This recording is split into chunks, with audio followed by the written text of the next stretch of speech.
శ్రీ మహాగణాధిపతయే నమః. శ్రీమాత్రే నమః. మాచిరాజ్ భక్తి ప్రేక్షకులందరికీ నమస్కారం.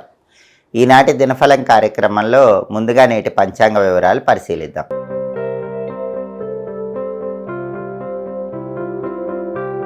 జనవరి 18 ఆదివారం దినఫలాన్ని పరిశీలిస్తే అమావాస్య తిథి ఉంది. పూర్వాషాఢ నక్షత్రం ఉదయం 10 గంటల 12 నిమిషాల వరకు ఉంది. ఆ తర్వాత ఉత్తరాషాఢ నక్షత్రం వచ్చింది. ఆదివారం పూర్వాషాఢ నక్షత్రంతో కలిసి వస్తే శుద్ధి యోగం ఉంటుంది. ఇది కార్యసిద్ధిని కలిగింపజేస్తుంది. అలాగే ఉదయం 10 గంటల 12 నిమిషాల తర్వాత ఉత్తరాషాఢ నక్షత్రం వచ్చింది. ఆదివారం ఉత్తరాషాఢ నక్షత్రంతో కలిసి వస్తే అమృత యోగం ఉంటుంది. ఇది కూడా కార్యసిద్ధిని కలిగింపజేస్తుంది. అంటే ఈరోజు ఆదివారము అమావాస్య అయినప్పటికీ 2 యోగాలు అద్భుతంగా ఉన్నాయి. ప్రయాణానికి ఉపయోగపడే 2 యోగాలు శుద్ధి యోగము అమృత యోగం అద్భుతంగా ఉన్నాయి. కాబట్టి ఆదివారం అమావాస్య అయినప్పటికీ ముఖ్యమైన పనుల మీద బయటకు వెళ్ళొచ్చు, ముఖ్యమైన ప్రయాణాలు చేసుకోవచ్చు. దానివల్ల కార్యసిద్ధి ఏర్పడుతుంది, ప్రయాణాల్లో విజయం చేకూరుతుంది.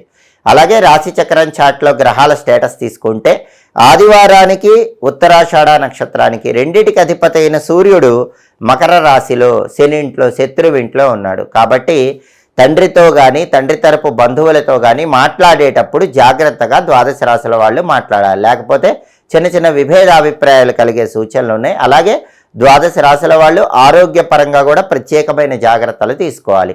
రవి శని ఇంట్లో ఉన్నాడు కాబట్టి ఆ జాగ్రత్తలు తీసుకోవాలి. అలాగే పూర్వాషాఢ నక్షత్రానికి అధిపతి అయిన శుక్రుడు మకరంలో శని ఇంట్లో ఉన్నాడు, మిత్రక్షేత్రంలో ఉన్నాడు. ఇది అనుకూలమే. కాబట్టి సినిమా టీవీ రంగాల్లో కొత్త అవకాశాల కోసం అందరూ ప్రయత్నం చేసుకోవచ్చు. సంగీత నాట్య రంగాల్లో అవకాశాల కోసం ప్రయత్నం చేసుకోవడానికి కూడా శుక్రుడి మిత్రక్షేత్ర స్థితి అనుకూలిస్తుంది. అలాగే భార్యాభర్తల మధ్య గొడవలు చర్చల ద్వారా పరిష్కరించుకోవడానికి కూడా శుక్రుడి మిత్రక్షేత్ర స్థితి విశేషంగా అనుకూలిస్తుంది. అలాగే నక్షత్ర బలాన్ని బట్టి కొన్ని ముఖ్యమైన పనులు చేసుకోవచ్చు. ప్రధానంగా పూర్వాషాఢ నక్షత్రం ఉదయం 10 గంటల 12 నిమిషాల వరకు ఉంది.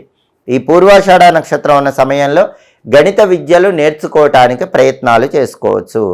అలాగే అప్పులు తీర్చడానికి చేసే ప్రయత్నాలకు కూడా ఈ పూర్వాషాఢ నక్షత్రం బాగా అనుకూలిస్తుంది. కపట ఉపాయాలు పన్నటానికి పూర్వాషాఢం మంచిది. అలాగే ఒక్కొక్కసారి మంచి కోసం మోసం చేసైనా ఎదుటి వాళ్ళ మీద విజయం సాధించాల్సి వస్తుంది. అలా మంచి కోసం మోసం చేసైనా ఎదుటి వాళ్ళ మీద విజయం సాధించడానికి చేసే ప్రయత్నాలకు పూర్వాషాఢ నక్షత్రం అనుకూలిస్తుంది. ఉదయం 10 గంటల 12 నిమిషాల వరకు పూర్వాషాఢ నక్షత్ర బలాన్ని బట్టి పనులు చేసుకోవచ్చు. ఉదయం 10 గంటల 12 నిమిషాల తర్వాత ఉత్తరాషాఢ నక్షత్రం వచ్చింది. ఉత్తరాషాఢ నక్షత్ర బలాన్ని బట్టి కూడా కొన్ని పనులు చేసుకోవచ్చు. ఉదయం 10-12 తర్వాత ఉత్తరాషాఢ నక్షత్ర బలాన్ని బట్టి కంప్యూటర్ కోర్సులు నేర్చుకోవడానికి అనుకూలంగా చెప్పుకోవాలి. అలాగే భూములు, గృహాలు, స్థలాలు, పొలాలు ఇలాంటివి కొనటానికి అమ్మటానికి సంబంధించిన చర్చలు చేసుకోవటానికి ఈ ఉత్తరాషాఢ నక్షత్రం అనుకూలిస్తుంది. కాబట్టి నక్షత్ర బలాన్ని బట్టి ముఖ్యమైన పనులన్నీ చేసుకోవచ్చు. అలాగే ఈనాటి దినఫలం కార్యక్రమంలో ద్వాదశ రాశుల వాళ్ళ రాశి ఫలితాలు ఎలా ఉన్నాయో ఇప్పుడు మనం పరిశీలిద్దాం. ముందుగా మేషరాశి. మేషరాశి వాళ్ళకి ఈరోజు అప్పులు చేయవలసినటువంటి పరిస్థితులు ఏర్పడే సూచనలు ఉన్నాయి. అటువంటి పరిస్థితులు వచ్చినప్పుడు పెద్ద మొత్తంలో అప్పులు చేయకుండా చిన్న మొత్తంలో అప్పులు చేసే ప్రయత్నం చేయాలి. అలాగే ఈరోజు కుటుంబంలో కొంత వ్యతిరేక భావనలు ఎదుర్కొనే సూచనలు ఉన్నాయి. కాబట్టి కుటుంబ సభ్యులతో మాట్లాడేటప్పుడు వాళ్ళతో వ్యవహరించేటప్పుడు గొడవలు రాకుండా జాగ్రత్తగా మాట్లాడే ప్రయత్నం చేయాలి. తదుపరి వృషభ రాశి. వృషభ రాశి వాళ్ళకి ఈరోజు ప్రతి పనిలో సుఖము శాంతి ఉంటాయి, ఆనందం చేకూరుతుంది. విందు వినోదపరమైన కార్యక్రమాల్లో వృషభ రాశి వాళ్ళు పాల్గొంటారు. అలాగే విదేశీయాన ప్రయత్నాలు ఈరోజు వృషభ రాశి వాళ్ళకి బ్రహ్మాండంగా అనుకూలిస్తాయి. ఎవరైతే అబ్రాడ్ వెళ్ళాలని ప్రయత్నం చేసుకుంటున్నారో వృషభ రాశి వాళ్ళకి ఈరోజు అబ్రాడ్ ప్రయత్నాలు బాగా విజయవంతమయ్యే సూచనలు ఉన్నాయి. తదుపరి మిథున రాశి. మిథున రాశి వాళ్ళకి ఈరోజు అధికార ప్రాప్తి యోగం ఉంది. అంటే జీవితంలో కొత్త అధికారం మీ వృత్తిలో తీసుకోవటానికి చేసే ప్రయత్నాలు అనుకూలిస్తాయి. అలాగే ఈరోజు మిథున రాశి వాళ్ళు ప్రతి పనిలో విజయాలు అందిపుచ్చుకోగలుగుతారు. ఏ పని ప్రారంభించినా కార్యసిద్ధి ఏర్పడుతుంది. సంతాన సుఖములు కూడా కనిపిస్తున్నాయి. అంటే సంతానం జీవితంలో ఏదైనా సాధించడం వల్ల మీరు ఆనందాన్ని పొందే యోగం మిథున రాశి వాళ్ళకు ఉంది. తదుపరి కర్కాటక రాశి. కర్కాటక రాశి వాళ్ళకి ఈరోజు దారిద్ర్య బాధల నుంచి బయటపడటానికి చేసే ప్రయత్నాలు అనుకూలిస్తాయి. అయినప్పటికీ కూడా కొన్ని రుణములు చేయవలసిన పరిస్థితి ఏర్పడుతుంది. అటువంటప్పుడు పెద్ద మొత్తంలో అప్పులు తీసుకోకుండా చిన్న మొత్తంలో అప్పులు తీసుకోవటం మంచిది. తదుపరి సింహరాశి. సింహరాశి వాళ్ళకి ఈరోజు ప్రధానంగా ఉద్యోగపరంగా మంచి పురోభివృద్ధి సాధించడానికి చేసే ప్రయత్నాలు అనుకూలిస్తాయి. అలాగే ప్రతి పనిలో సుఖము శాంతి సౌఖ్యము లభిస్తాయి. ఏ పని ప్రారంభించినా ఆ పనిలో మంచి కార్యసిద్ధిని పొందే యోగం ఈరోజు సింహరాశి వాళ్ళకి ఎక్కువగా ఉంది. తదుపరి కన్యారాశి. కన్యారాశి వాళ్ళకి ఈరోజు బంధువులకు సంబంధించిన ఒక వార్త మనసుకు బాధను కలిగింపజేస్తుంది. అలాగే ఈరోజు సామాన్యమైన ధనలాభాన్ని కన్యారాశి వాళ్ళు పొందుతారు. ఎంతో కొంత ధనలాభం ఖచ్చితంగా కన్యారాశి వాళ్ళని ఈరోజు వరించే సూచనలు ఉన్నాయి. తదుపరి తులారాశి. తులారాశి వాళ్ళకి ఈరోజు ప్రధానంగా దారిద్ర్య బాధల నుంచి బయటపడటానికి చేసే ప్రయత్నాలు అనుకూలిస్తాయి. కొన్ని తప్పనిసరి పరిస్థితుల్లో అప్పులు చేయవలసినటువంటి పరిస్థితి కనిపిస్తుంది. అటువంటప్పుడు పెద్ద మొత్తంలో అప్పులు చేయకుండా చిన్న మొత్తంలో అప్పులు చేయటం తులారాశి వాళ్ళకి అనుకూల ఫలితాలను ఇస్తుంది. తదుపరి వృశ్చిక రాశి.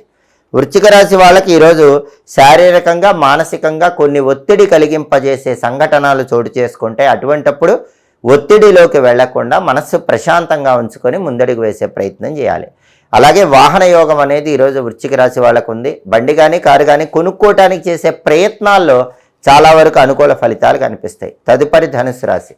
ధనుసు రాశి వాళ్ళకి ఈరోజు జాయింట్ వ్యవహారాల్లో అనుకూలత ఉంది. అంటే ఎవరైనా పార్ట్నర్షిప్ బిజినెస్లు చేస్తుంటే ధనుసు రాశి వాళ్ళకి పార్ట్నర్షిప్ బిజినెస్ల్లో వచ్చే సమస్యలన్నిటికీ ఈరోజు చక్కటి పరిష్కార మార్గాలు కనిపిస్తాయి. పార్ట్నర్షిప్ బిజినెస్ల్లో అనుకూలత పెరుగుతుంది. అలాగే జీవితంలో వచ్చే ఏ సమస్యకైనా చక్కటి పరిష్కార మార్గం తెలుసుకునే విధంగా చేసే ప్రయత్నాలు ఈరోజు ధనుసు రాశి వాళ్ళకి చక్కగా అనుకూలిస్తాయి. తదుపరి మకర రాశి. మకర రాశి వాళ్ళకి ఈరోజు ప్రధానంగా వినోదపరమైన కార్యక్రమాల్లో పాల్గొనే సూచనలు ఎక్కువగా ఉన్నాయి. కొన్ని వ్యవహారాల్లో ఆందోళనకరమైన పరిస్థితులు చోటు చేసుకుంటే అయినప్పటికీ వాటి నుంచి బయటపడగలుగుతారు. వృధా కాలక్షేపములు ఎక్కువగా మకర రాశి వాళ్ళు చేస్తూ ఉంటారు. కాబట్టి వృధా కాలక్షేపం చేయకుండా సమయాన్ని సద్వినియోగం చేసుకునే ప్రయత్నం చేయాలి. తదుపరి కుంభరాశి. కుంభరాశి వాళ్ళకి ఈరోజు అప్పులు చేయాల్సినటువంటి పరిస్థితులు ఉన్నాయి. పెద్ద మొత్తంలో అప్పులు చేయకుండా చిన్న మొత్తంలో అప్పులు చేయటం మంచిది. అలాగే ఈరోజు బుద్ధి చంచలత్వం ఉంటుంది. చంచలమైన బుద్ధిని అధీనంలో ఉంచుకొని స్థిరమైన నిర్ణయాలు తీసుకునే ప్రయత్నం చేయటం కుంభరాశి వాళ్ళకి అవసరం. తదుపరి మీనరాశి. మీనరాశి వాళ్ళకి ఈరోజు వినోదపరమైన కార్యక్రమాల్లో పాల్గొనే సూచనలు ఎక్కువగా ఉన్నాయి. కొన్ని వ్యవహారాల్లో ఆందోళనకరమైన పరిస్థితులు చోటు చేసుకున్నప్పటికీ అంతిమంగా వాటి నుంచి బయటపడగలుగుతారు.